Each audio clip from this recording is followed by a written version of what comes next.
Today we're going to be checking out this really cool case called the Pironman 5. Probably one of the coolest cases that I've ever put together. If you put this next to a monitor, you could actually trick people to thinking this is a full-fledged mini PC, even though it's just a Raspberry Pi 5. Now, compared to other cases that I've tested around this lineup, which is for the Raspberry Pi 4, it's about the same size, but definitely this one looks better with more usability and more acrylic over to the front and to the side. And I do really like the power button in the front. Now, I've seen this heatsink on the Raspberry Pi quite a few times. We actually used this one before. We actually used another one for the Raspberry Pi 4 before, and they do wonders. So there's no need to compare if it's going to actually decrease the temperature, because it will. Even though the fan's not running right now, the heatsink does more than enough just to cool the CPU down on this. Now, what I do also like is that it has tons of RGB to make it look fancy, like a gaming computer. Basically, both the fans in the back, since they're not running right now, you can't see it, but they are RGB, as well as the board that it comes with to extend the GPIO pins.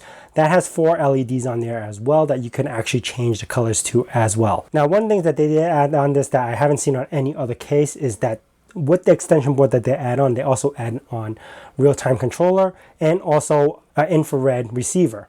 So if you program this correctly, you can actually use a remote to turn this thing on or have it do other functions, because it does have a receiver right over here. More so, they don't lock down the GPIO access, so you do have a full breakout off to the side where you can connect all your GPIO pins. Now, in this state right now where everything is just off, you don't hear it. It's completely silent. Now, one of the main features that I think that they added on here is that front panel, where you will be able to see your IP address, CPU usage, memory usage, temperature, and your storage. Again, everything we talk about will be linked down in the description below. As far as the pricing goes on this is a full aluminum and acrylic case, so it is up on the higher price range of $79 for a case. But now that I installed my Raspberry Pi 5 in this, I don't think I will be changing it anytime soon, because it was a process. Now, I did film the whole process, so here we go. All right, so we're going to be assembling this kit, which is by Sunfounder, and it's called the Pironman.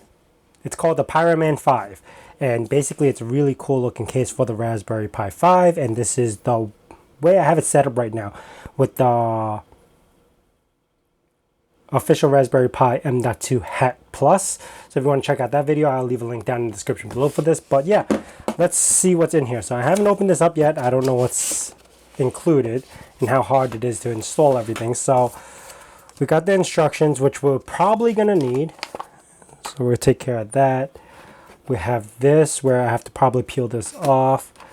We have the heat sink with 1 thermal pad. I'm pretty sure there's going to be more.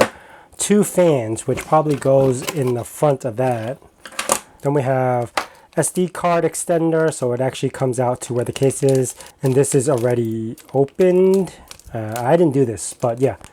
Then we have the power button and a ribbon cable, probably for the M.2 hat that it provides, and a little heatsink kind of thing. Let me pour this out so you guys can see what's going on here. So we got little connectors, cables, fan meshes, probably for these 2 fans. Some ribbon cables actually might be extra because it looks like it gives you 2, but it could be for this as well. This is for the screen, and it's also a ribbon cable. This is, not sure what this is yet, but it's some screws with some springs, header pins, thermal pads, probably for that, some foam pads, them screws and everything that we need to install everything with, screwdriver. This is oh, okay, this is pretty cool. Actually, this will plug into the HDMI and the power. Oh, that's what the header pins are probably for, to turn, I guess, face it to the back with full-size HDMI and the power. And we also get real-time clock battery, I'm guessing this is for. Yeah, this is RTC, yeah, so it's for the real-time clock battery. That's a pretty cool module to add on, so it's giving you that as well.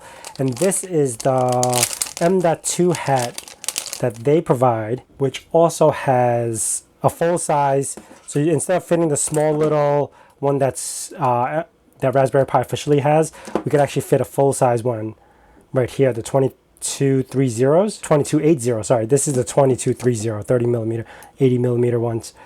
So yeah, that's pretty cool. Still got some more stuff in here, which is for the header pins, the 40 GPI, for the GPIO pins, which extends it from here to, I guess, the side of the case. Okay. And you also got more header pins, and it also comes with RC in and out, so you could actually have a little remote to turn it on and off.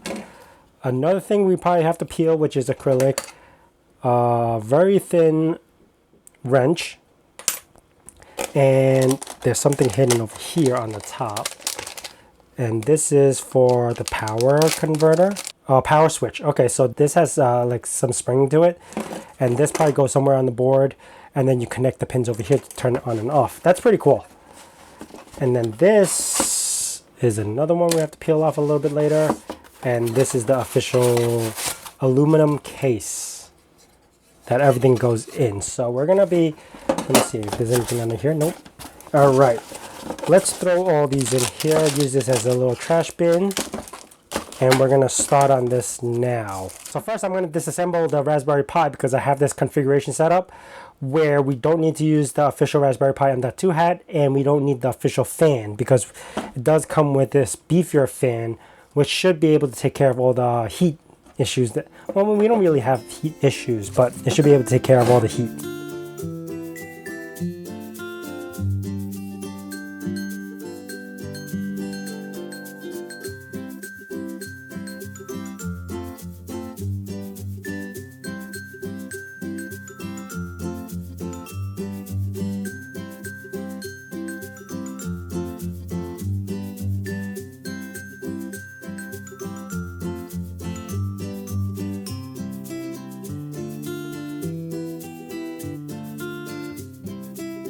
Alright, so the last thing left to do is to set up the new Raspberry Pi. So I'm going to go into here, go into Accessory, Imager, and I'm going to flash the M.2. So I'm going to go choose Device, Raspberry Pi 5, choose OS, and I'll stick with the 64-bit, choose Storage, 256 gigabyte M.2 right here. Next. No, I don't want to use customized settings. There we go. I'm going to let this right onto a drive, and then I'm going to finish setting up the screen, which they have instructions for as well, I believe, on their website. So my biggest takeaway from this is that I hate acrylic. Peeling those things off was a nightmare, so I actually had to turn the camera off because I wasn't able to get in there to peel the stuff that I wanted to in a timely manner. But putting it together felt very solid. This would actually look really good if it was also in black, but it's not. It's only in silver. And also the ability to lay it down flat instead of having it stand up like a tower all the time, which means the information on the screen lays down to the side. So I hope they have something that you could rotate the screen with. If you follow the instructions, the assembly was pretty straightforward. You do have to put certain things installed first before another thing just so it would fit, but overall the assembly process wasn't that bad. But I really do like this case just because of the M.2 breakout board. Anyway, that is it for me. If you guys have any questions about this, hit me up down in the comments below. And if you guys are new to the channel, consider subscribing and also hitting that bell notification icon so you know when the next video is going to be out. And as I say in my nerd cave, hack till it hurts.